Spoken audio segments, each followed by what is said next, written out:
Hugh Freeze and the Auburn Tigers pull off one of the biggest Auburn recruiting wins in the past decade. What does landing Demarcus Riddick mean for the Auburn football program? Freezing temperatures are likely for several hours inland and a few hours closer to the coast. Yes. You are Locked On Auburn, your daily podcast on the Auburn Tigers. Part of the Locked On Podcast Network, your team every day. Yes, welcome on into Locked On Auburn, your daily Auburn Tigers podcast. I'm your host, Zac Blackerby, and thank you so much for making Locked On Auburn your first listen every single day. Our Recruiting Thursday with Locked On recruiting expert Brian Smith is brought to you by our friends at LinkedIn Jobs. Head over to linkedin.com/LockedOnCollege to post your job for free. And thank you to LinkedIn for being the official college football recruiting sponsor throughout the Locked On Podcast Network. Brian, yesterday was a huge day for Auburn football recruiting.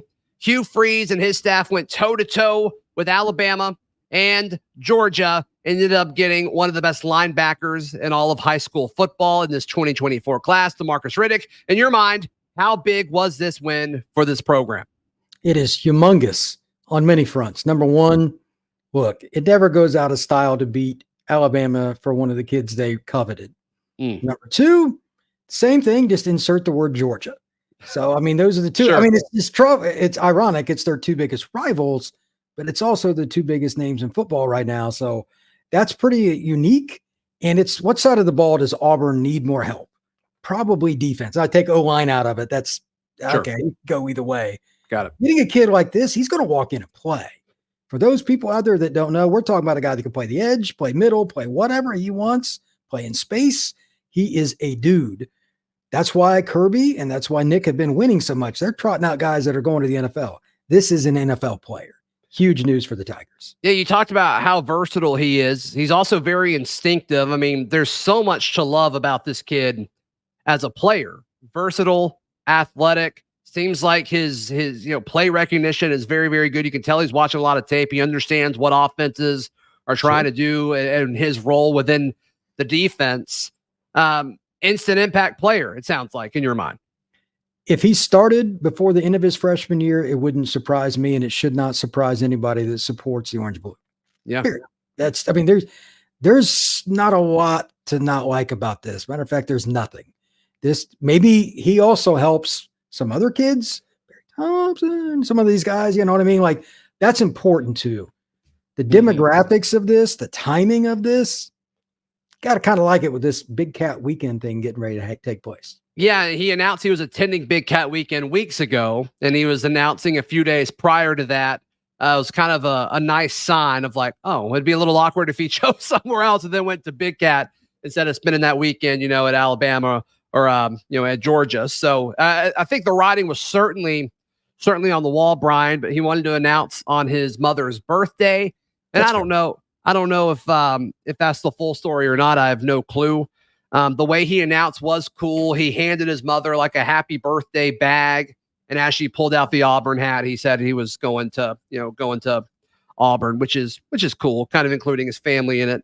But as far as sending a message to Alabama and Georgia, we talked about this a few weeks ago when they landed Joseph Phillips, a very talented linebacker that Georgia made a strong push. In fact, a lot of people kind of wrote Auburn out of it and said, oh man, Georgia's going to scoop him up. And they held off that late push. Does this continue to send that message that Auburn and Hugh Freeze, like, he's not afraid of going after players that Alabama and Georgia want? Well, if he was, he wouldn't be around very long. I can assure you that. You have to win those battles. And when Auburn has been really good, they've won their fair share. Now, it still doesn't hurt to have guys like Cam Newton on your roster, but at the same time, you got to have a lot of depth. And they need more help on defense and offense across the board. This is how you do it. You're not going to get better by getting kids at Alabama and Georgia don't want. You got to beat them. There is no shortcut here, man. Think about the footprint for Auburn. It's right in the middle of those two schools. It just is. So they're in one of the most unique recruiting areas on planet Earth for any sport in any way, shape, or form. So when Auburn is good, though, it also helps college football. You have no idea how many second team favorite Auburn fans there are in the world right now, because all these other college football fans hate Alabama and Georgia because they're sick of them. No, I'm dead serious. Like it's, I believe it. I believe like think about the D linemen that those schools and throw Clemson in there. You go to the college football playoff. Where do they come from? Alabama and Georgia. 9 times out of 10. Some of these other schools, Auburn and et cetera, have to start winning some of those battles. So they're not all going to like 3 freaking schools. Right. So let's talk about a guy that's on campus right now before Big Cat. Camirion, a very talented player that I think Auburn fans feel somewhat good about, better than they did a few days ago. But Camirion Franklin, a talented standout guy in this 2024 class. Do you think it's a good sign that he's kind of coming early, getting more one-on-one time? Or do you think if this was a serious thing, he'd come for Big Cat weekend? Well, he was at Miami during their camp and he went down to work with the coaches. He wants to see what it's really like to be around them one-on-one. And I thought that was interesting. So if he's doing it again with Auburn, this is a trend and it's for a reason. He's not just any kid. I know him, quiet kid, very cerebral. He wants to get to know you. He's a traditional, calm, laid-back kid from Mississippi, but he's massive. There's a reason he's coveted by freaking everybody. Right. I think he's the kind of guy that Auburn has a shot at now because again, Riddick, some of these other guys, that matters, dude. Like, you don't want to go be the guy and nobody's around you. You ain't going to do that. Right. You want to play with other dudes. That it's going to help. He's going to get some one-on-one time. Yeah, Auburn's in it. He wouldn't be there right now for no reason. He's kind of the end of his recruitment: Ole Miss, Tennessee, Miami, and Auburn. It's one of those 4. And he said that he's announcing soon, and it always makes you feel a little good. I guess there's multiple ways you could take it, though, Brian. If he says he's going to commit soon, because he tweeted out announcement coming soon with some eye emojis, I believe. I saw that, yeah. And then he's at Auburn, and then it's like, is he just kind of checking to make sure it's like he knows what Auburn is, and then he's going to make his decision. He's going to make his decision soon because he's in Auburn. I mean, there's multiple ways you can kind of look into that, right? He's going to visit Miami again too. I've given up trying to understand 17-year-olds, at least a long time ago. It's kept my psychiatry bills down, and it's just kind of the way it has to be. But he's had so many offers, he's really struggled to narrow it. So when he added the Auburn, he started looking at them. I'm like, okay, we're going the other direction with the numbers. Yeah, I don't know what that means. Your guess is as good as mine, Zach. I'm with you. And, maybe adding Demarcus Riddick while he was on campus created extra buzz. We'll see if he buys into that at all. I mean, there's so many different factors that go into all these different sales pitches, right, Brian? I mean, the timing of all this is usually pretty strategic. If he needs a more one-on-one treatment, I think that certainly makes sense as you kind of described his personality. But I don't know. It seems like Miami's a big factor here. Miami will be getting like their 5th visit from him this year. That's a lot, bro. That's a lot. And he's been to Ole Miss that many times or more, but he lives like 40 minutes from Ole Miss. But the Ole Miss one, I would have thought, like, if you're going there, you'd have committed by now. Like, there's nothing on that campus he hasn't seen 5 times. Right. So I think it'll be Auburn, Tennessee. Except for a defense. He hasn't seen that once at Ole Miss. That is well played. Thanks. That is. I appreciate that. I'll give you credit. I appreciate that. All right. Auburn's got a bunch of guys that we need to touch on that are going to be on campus this weekend for Big Cat Weekend. Which of these guys could pop and commit? We discuss next right here on Locked On Auburn. Today's show brought to you by our friends at LinkedIn Jobs. These days, every new potential hire can feel like a high-stakes wager for your small business, and you want to be 100% certain that you have access to the best qualified candidates available, and that's why you have to check out LinkedIn Jobs. They help you find the right people for your team faster and for free. Every professional just about uses LinkedIn Jobs, their algorithm, the access and the tools and the information they give you about these potential hirees. They can give you more information than anybody else. So you need to check out LinkedIn Jobs to help you find the qualified candidates you want to talk to faster and for free. Post your job for free. LinkedIn.com/LockedOnCollege. That's LinkedIn.com/LockedOnCollege to post your job for free. Terms and conditions apply. Brian Smith, as we look ahead to Big Cat Weekend, the biggest storyline going into it is Perry Thompson. And it seems like it's finally going to happen. So moments before Demarcus Riddick announced, Perry put on his Instagram story, he just tagged Demarcus Riddick and he put a smiley face next to it. And then Demarcus Riddick commits. He's been pretty like out there about like Auburn related things despite being committed to Alabama. And it just seems like there's so much smoke around him popping and actually completing the flip this weekend. Brian, where are you on this? If he doesn't commit, would it be the bigger surprise? My answer would be yes. What's your take? I mean, I think he'll flip this weekend. That's my guess as well. So I look at it from the reverse, and so do you. I mean, how much longer could you put it off? This has been going for a while, bro. This has been going for a while. Mm-hmm. So it's time. Go ahead and make your announcement. Enjoy your senior season. Do you think the timing of this, though, was strategic? Maybe he was doing this a few weeks ago, and then they're like, well, hold off till everybody's on there, because it was like 2 weeks ago and everybody was having all this buzz on Twitter, all the players, the actual Auburn football account, they were all tweeting all this stuff, then nothing happened. And some people think that's when it happened, when like a silent commitment kind of deal. Yeah, something like that. And so is there a chance, if that was the case, is there a chance that they told him, hey, hold off, let's do it on Big Cat when there's a million other kids on campus to create that buzz? That is a big part of this. Look, they have meetings about this. Yeah. Part of your staff, it's like, not only do we want you to commit, we obviously want your services. How do we maximize this? Right. Like I was with a buddy of mine, Miami kept having these Friday night and Saturday night commitments. I'm like, what are they doing? It's the worst possible time to have these. Never. You want them to be Sunday through Thursday. But anyway, Auburn, if you get a kid like this, you'll take it whenever. Don't get me wrong. Sure. But he'll probably announce, I would have guessed, Sunday. That would be my guess, or Monday, right after the event. That's my guess. It'd be huge. That would be certainly huge. Other guys that are intriguing on this list: Malcolm Simmons, another wide receiver. He is from Benjamin Russell up in Alexander City. And this is a guy that, I mean, he could kind of be a tweener. I think he can kind of do multiple things. 6 foot 170, has really solid speed. Sounds like Liberty was recruiting him back when Hugh Freeze was there. So Hugh Freeze really knows this kid. Your thoughts on what you know about Malcolm Simmons? He's a kid that can probably play slot for you, and depending how big he gets, can still be a flanker.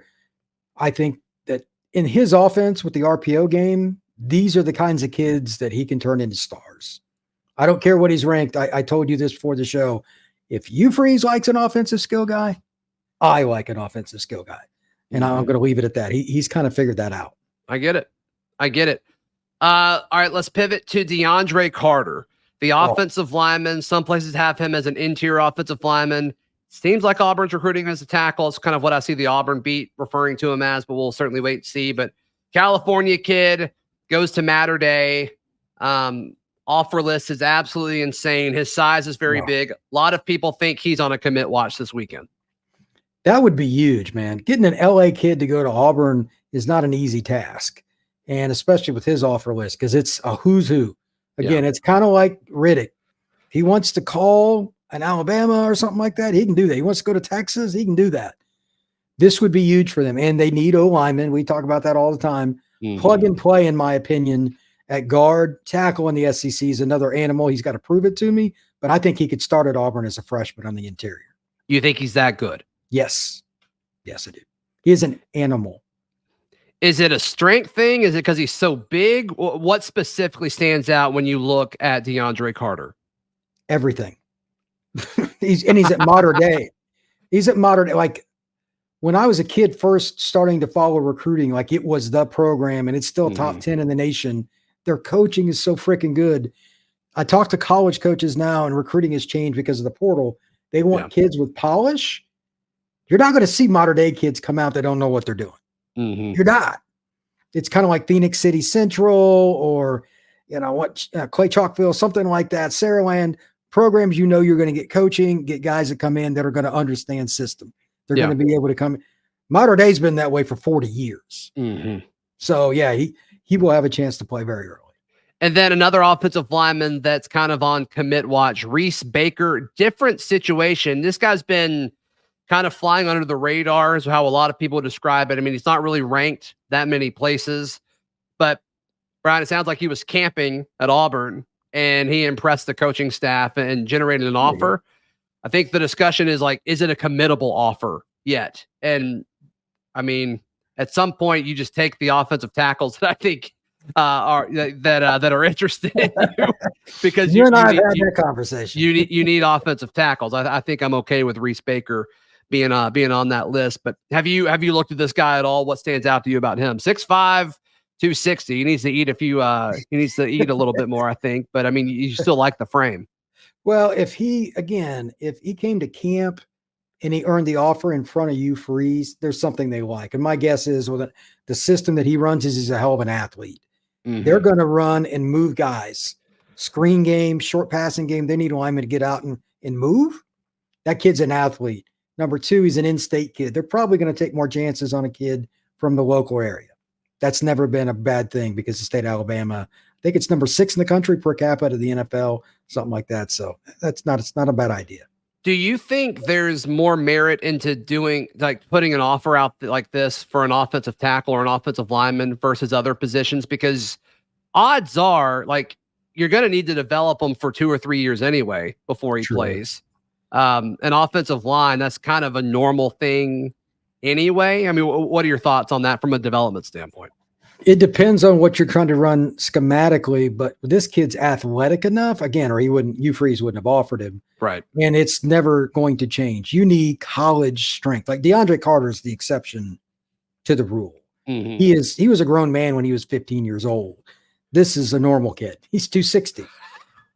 I mean, 260 and normal. That sounds so weird, but he, like, compared to DeAndre, he's small. He's 80 pounds wider. So. Yeah. It's crazy. And 2 inches taller.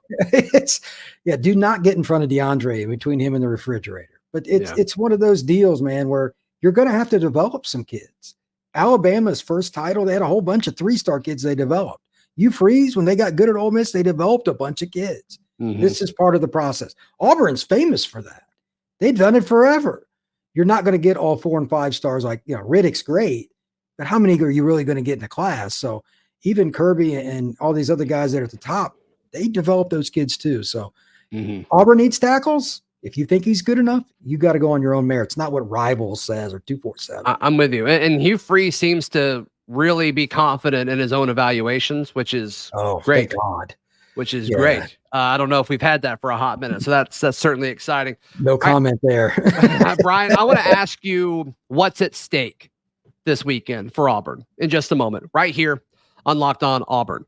Want to encourage you to join the Locked On Auburn Discord. It is free. All you have to do is click the link in the episode description down below. And also, please click that subscribe button. Would mean a ton as we head into fall camp next week. Brian, when you look at the momentum that Auburn has now with Demarcus Riddick being a part of this, and look, there's a show up on the podcast feed that we did yesterday. We went live, and I mean, one of our bigger live shows that we've ever had, just because there's so much energy around the program. So with that energy going into Big Cat, if there are no commitments, is it almost a bit of a concern as far as like what's at stake this weekend? That would be almost unheard of. I mean, number one, it's just the law of averages. I don't think there's been a commitment at Big Cat in a few years. I'm just going to throw out the obvious. Mr. Potato Head does not count. Okay. It's just the potato famine is over. That's right. They have a guy that's a Southern guy that knows recruiting, that is a likable person. It's not that hard to sell Auburn, as we all know. Sure. If they don't get a couple of kids, and I'll go a step further. Take Perry. I think we all know he's probably going to go to Auburn. Take him out of it and all that, and Riddick and all that. They should still get a couple more. Mm-hmm. I have a personal upset pick for a flip on them anyway. The running back from Georgia is committed to Louisville. I mean, I don't think Louisville is going to get a lot of kids from Georgia. Is that Watson? Yeah, he's a good player. Duke Watson. He doesn't seem very committed to Louisville. Yes, I'm not picking on Louisville. If you're a Louisville fan, and don't hate on me, I'm just being honest. Yeah. Kids from the public schools in Central and South Georgia, they're as likely to go to Auburn as they are Alabama or Georgia. They've always been that way. Louisville, not so much. So I'm with you. He's on flip watch for me. And I also think that there's probably going to be 1 or 2 other kids They just really like Auburn, that it's just close enough, but not too close to mom and all that stuff. They're going to get a couple kids. It's just, you got to go through the weekend. Let's circle back to Duke Watson, the running back you just mentioned. Does he pair well? If you're going to take 2 running backs in the same class, Fat Burnett's part of this class. He shut down his recruitment. He's going to be part of this class. Bigger dude, LeGarrette Blount type build, like a bigger bruiser guy. I mean, they kind of complement each other well if he were to join this class, right? Well, he's going to be a kid that can catch the ball, do some different things. You could run some 2-back. You could run some 21, 22 personnel. And with you, that doesn't mean you're running power. You could still have both your tight ends in the slot or something. He's got his own. I mean, he is a pain to defend. Ask Nick Saban. So to my knowledge, he's the only guy that's beat him 2 years in a row since Nick's been in Tuscaloosa. Yeah, that was 14 and 15. You're right. And it's because of the offense. He'll figure out a way to get kids like that, not only in space, but like in an ultimate perfect matchup for Auburn. He'll maximize. So going into yesterday, Auburn was ranked 20th on the On3 team rankings. They moved up to 16th when Demarcus Riddick announced that he was choosing Auburn over Alabama and Georgia. But when you look at average player ranking, they were 7th in the country in average player ranking. That's the more important statistic. It's right the off more bat important one. Oh, exactly. Yeah. Because it's about you need high ceiling guys if you're playing Nick and Kirk. You're not going to beat them consistently. I think we can all agree on that. So 100%. That's a great number actually to bring up. It's a very good sign for year one too. Like he's just getting started. That's a good sign. Well, especially if they get some of these guys that, Auburn's certainly in the running with, I mean, we mentioned Camirion Franklin a second ago. TJ Lindsey's a guy we haven't really talked about. He'll be here this weekend. He's a high caliber guy. If you get Perry Thompson to be a part of this class, like all of a sudden it's like that average player ranking is just going to keep going up if they're able to pull off some of those kids. TJ Lindsey is one of the most underrated recruits in the country because he's from the middle of nowhere in Arkansas. He just transferred down to IMG. His ranking is about to change. It'll shoot up. And again, they need defensive linemen and stuff. This is how you beat the elite teams. You beat Ohio State or something. You're going to need those guys. Good for Auburn, man. This is kind of cool. This is the first time in a long time that I've been like excited to cover what's going on with Auburn recruiting. And it's like shot way up. It didn't go up a step. It went up like 4. Yeah. I mean, winning yesterday, it seemed to ignite something because it kind of made the Joe Phillips thing from a few weeks ago not a fluke. Right? I mean, beating out Georgia for him, it's like, we've done it more than once now. Yeah. And in a short period. If you get Perry, that's 3 of those in what, 3.5 weeks, something like that. Brian, I said on our show yesterday that we put up after Riddick announced, but if they get Riddick and Perry Thompson in the same week, it'll be the best recruiting weekend in Auburn history. I mean, just as far as the implications of flipping a kid from Georgia, flipping a kid from Alabama, like within 4 days of each other, like they've never done that before. Unless it's like Bear Bryant days or something, maybe it happened. But I mean, that's before they didn't win a whole lot in the Bear Bryant days, though. But sure. But you know what I'm saying? Like when they got Bo, it changed their program forever. That's true. But that's still just one guy. Yeah. Just as far as sending a message, though, like because whenever Hugh Freeze took the job, like you accept the fact that you've got to find a way to catch up with Alabama and Georgia when you take the job, and you find a way to get more and more players that they want to commit to your school. Like that's the first steps in all of it. If he can do well this year, even when they lose a game, they can't have the blowout losses and all that. They've got a chance to finish in the top 8 or so in recruiting. And especially this is something I've been working on for a while anyway. The most important thing to look at in any recruiting class, go about to player 1 through 8. What's the average? Like what's the ceiling? And are they at critical positions? Corner, D-line, quarterback. Those are important. Getting Perry, you got a stud receiver to throw to. If you have those components, you can compete with anybody. Auburn is on that track. And then you throw on Riddick as like a middle, whatever. I have no idea where they're going to play him, but I'm good with it, whatever it ends up being. They are on track all of a sudden. And 2 months ago, you and I weren't having that same conversation. We didn't know where Auburn was. They were at like 10 commits or whatever it was. Now all of a sudden they're on fire.